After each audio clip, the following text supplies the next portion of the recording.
Meus amores, tudo bom? Boa tarde, como que vocês estão?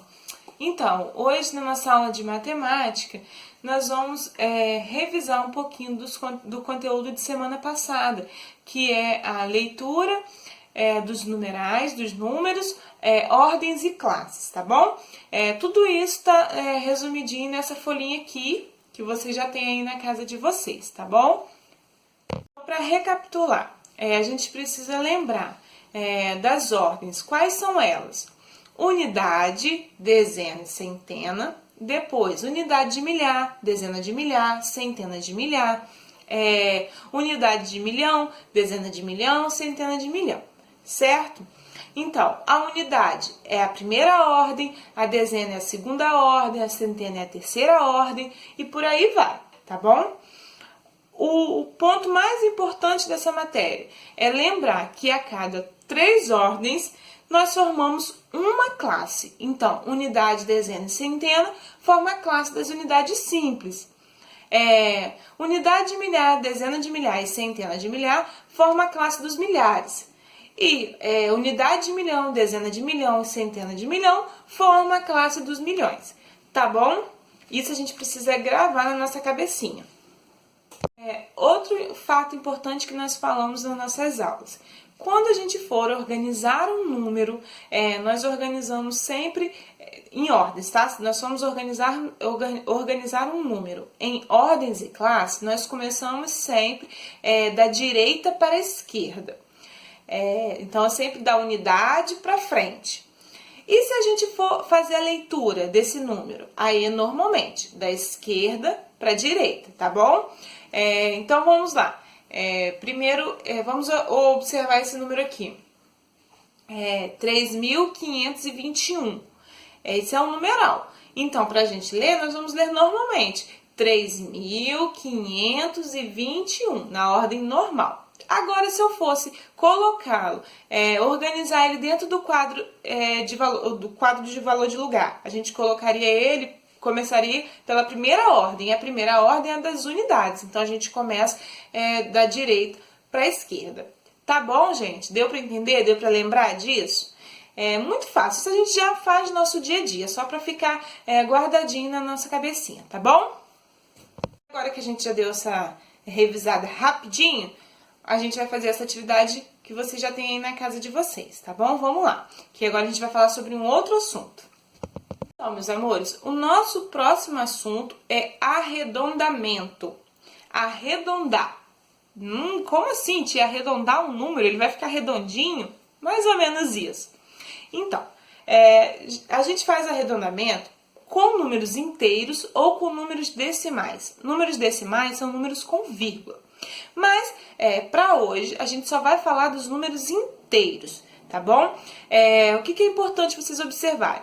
A tia filmou para vocês, gravou na posição virado para o quadro. Então, vocês vão conseguir visualizar melhor a linha numérica, tá? Prestem atenção no número 5, porque ele vai ser o fator mais importante para a gente entender como funciona.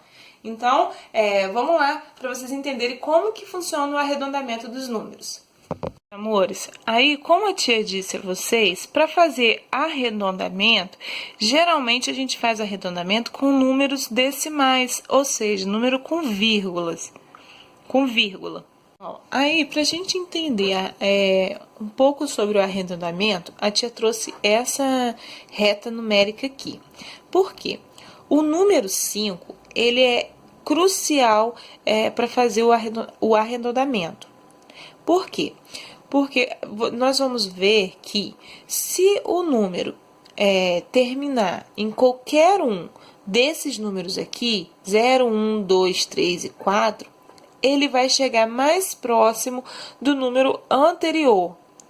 E se ele tiver entre 6, 5, 8 e 9, ele vai chegar mais próximo do número posterior, ou seja, do que vem depois, do sucessor.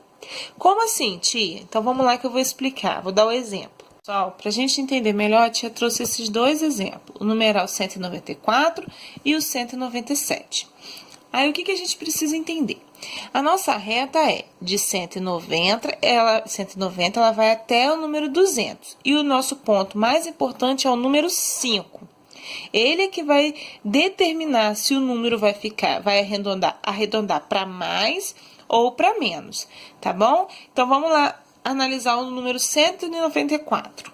Então, pessoal, quando a gente quer fazer o arredondamento de algum numeral, a gente precisa olhar para a casa das unidades, porque ela que vai nos dizer se a gente vai arredondar para mais ou para menos. Nesse caso aqui, nós temos o numeral 4, número 4. O número 4, na reta, ele está antes do número 5. Se ele está antes do número 5, consequentemente, ele está mais próximo do 190.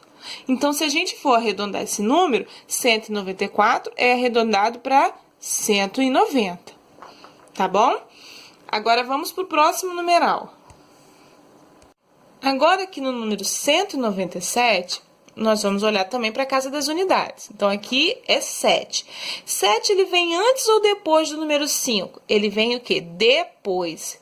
Se ele vem depois do número 5, ele quer dizer que ele está mais próximo do 200. Então, 197, ele pode ser arredondado para 200. Tia, mas por que isso? Porque olha só a distância que está o 197 do 190.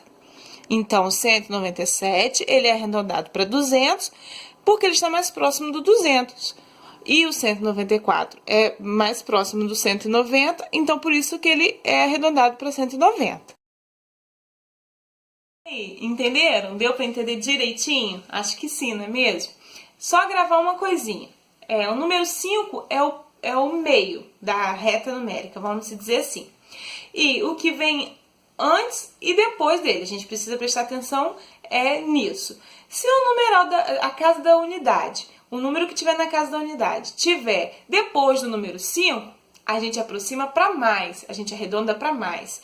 E se o numeral da unidade for menor que o número 5, a gente aproxima para menos, tá bom? É só lembrar que ele é um meio, então, tiver depois, vai acrescentar. Se tiver antes, vai diminuir.